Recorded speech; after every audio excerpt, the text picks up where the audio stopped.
Hello, welcome to Foliage. My name's John McDonald and thank you for joining us again for another design. Now last week what we did was we created this design.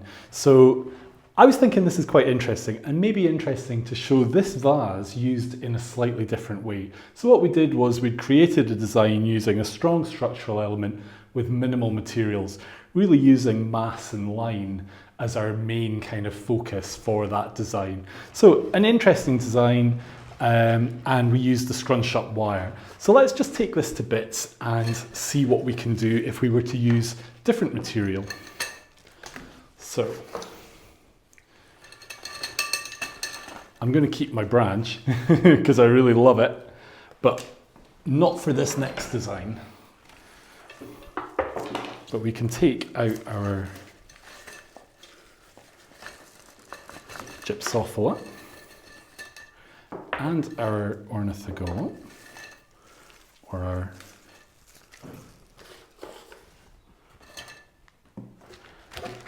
and we're back to our vase. So we've still got our vase, it's full of water. I'm going to keep using this wire because actually it's really useful. And when you use wire like this, it tends to disappear into the design anyway. So it's not like you're going to really see it or it gets in the way.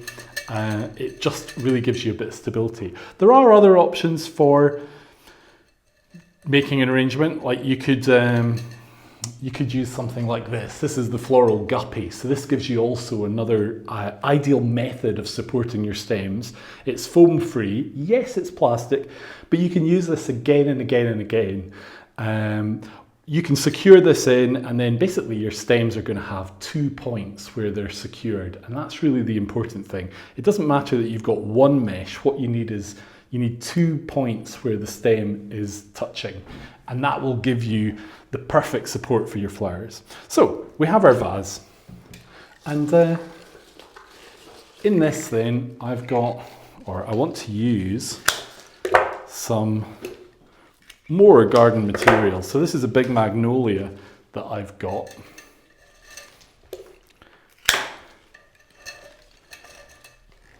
And I'm going to strip off any leaves that are underneath.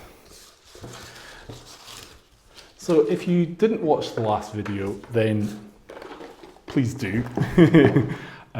What I suggested was that when you're making a design, we think about things in terms of triangles. So straight away, this is creating a bit of a triangle as a base for our design. And that's a good method of approach for making a flower arrangement.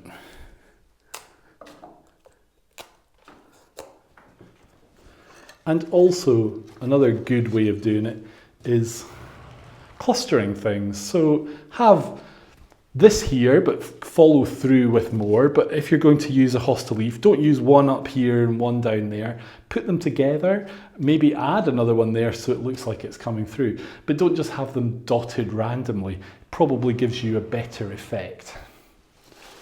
Now, the thing that I spotted in my garden that is looking really nice are these beautiful garden roses.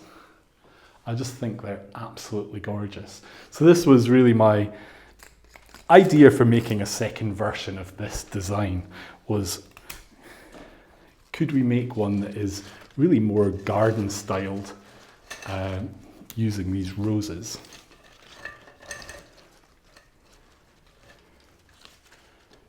Now,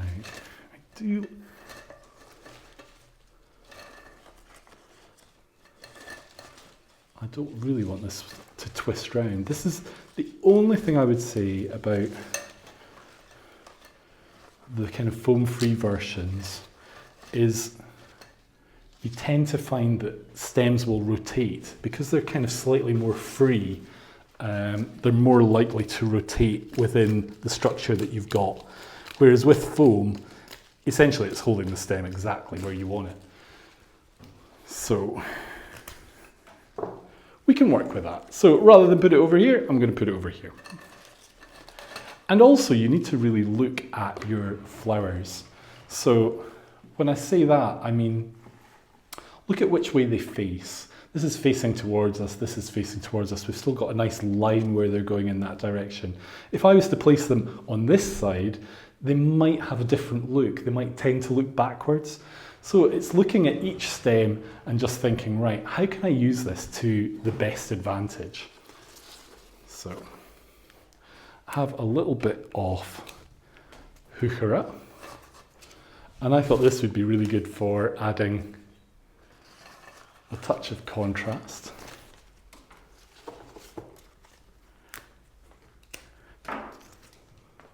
So now that the materials have slightly talked about this direction, we'll just work with that.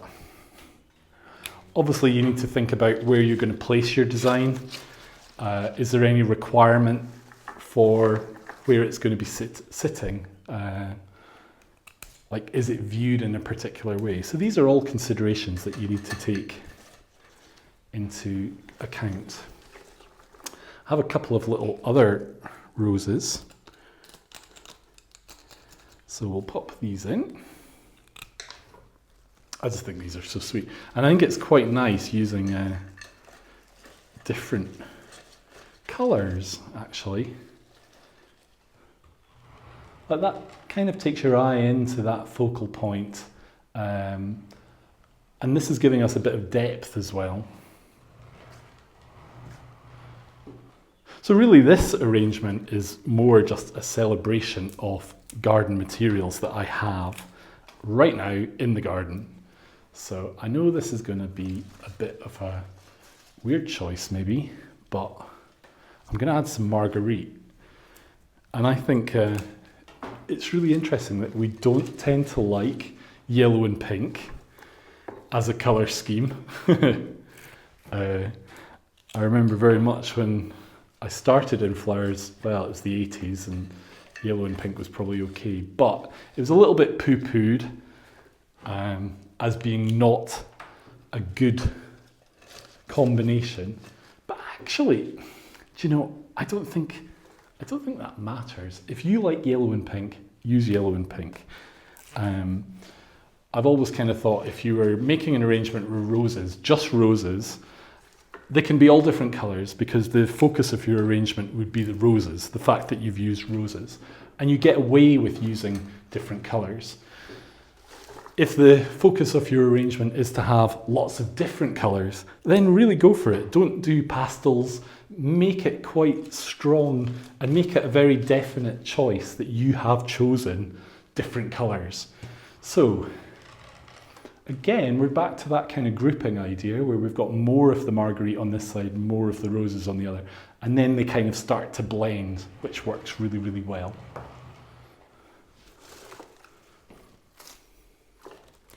A little bit of euonymus. And I think we can bring that in here. I don't want it to be strong.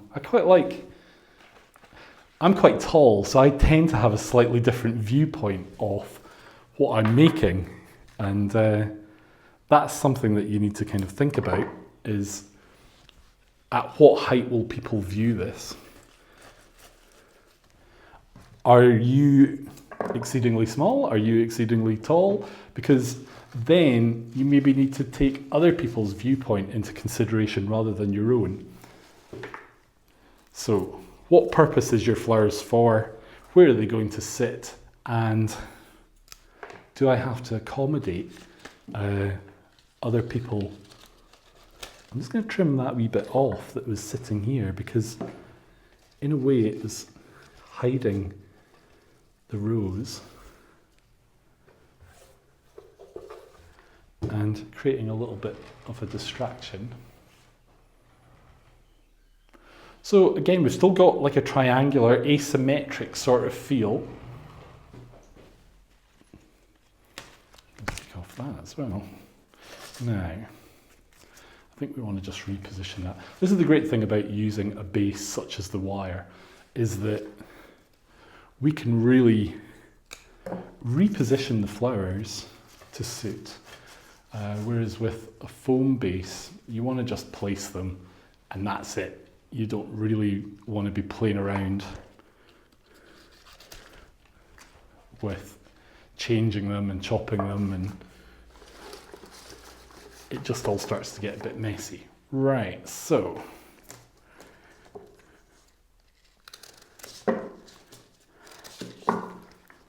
quite like the idea of a bit of a line going this way. And these iris they're so strong. Yeah, this is giving us a bit of balance. So we've got quite a lot of weight going this way, and this is taking your eye out onto this direction. So really keeping it more balanced overall rather than going in one particular way. So as you can see, when you're making an arrangement, you don't necessarily know where it's going to go. You have to keep constantly reassessing what you're doing, how it's looking, give it a tweak, step back and just evaluate what you're doing. Is it good? Is it bad? Does it need something removed? Does it need something added? Is it too heavy? You can end up putting far too much into it. And that's a common problem actually, is it's very easy to just keep going. And we really want to keep a little bit of space in there for, imagine the butterflies or the insects going through it, and then that'll give a very natural look. Now I'm just looking at what materials I've got left. I think what we could do is we could add, if you see, a little touch of the yellow just through the back, and then this takes your eye through the design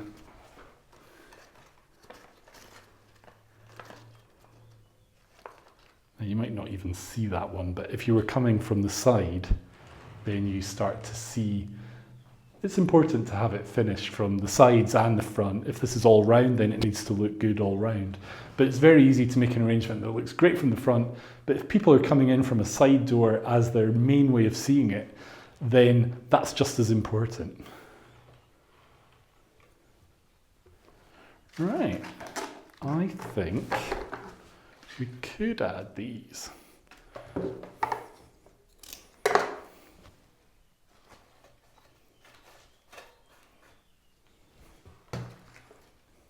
So we had these before in our last design, and just bringing them in and having them a little bit vertically is giving us a little bit of interest. Now I don't want you to look away. So there we go. We've got essentially a vase of flowers, but a vase of flowers that's more than just a bunch that's been plopped in. We've enjoyed creating it. We've thought about how it works, how things work in conjunction with each other. So the joy, as I said last time, is in the process of making your design. So don't be worried about what you make and will it be brilliant or will it be bad. That doesn't really matter. It's about the enjoyment of putting it together. So I hope you've enjoyed today's design. If you have, then click here to subscribe if you're not already subscribed. If you have already subscribed, thank you so much. We really, really, really appreciate all the support that we get all the time. So we've a new video every week. We'd love you to join us for our next design. But until then, take care and stay safe.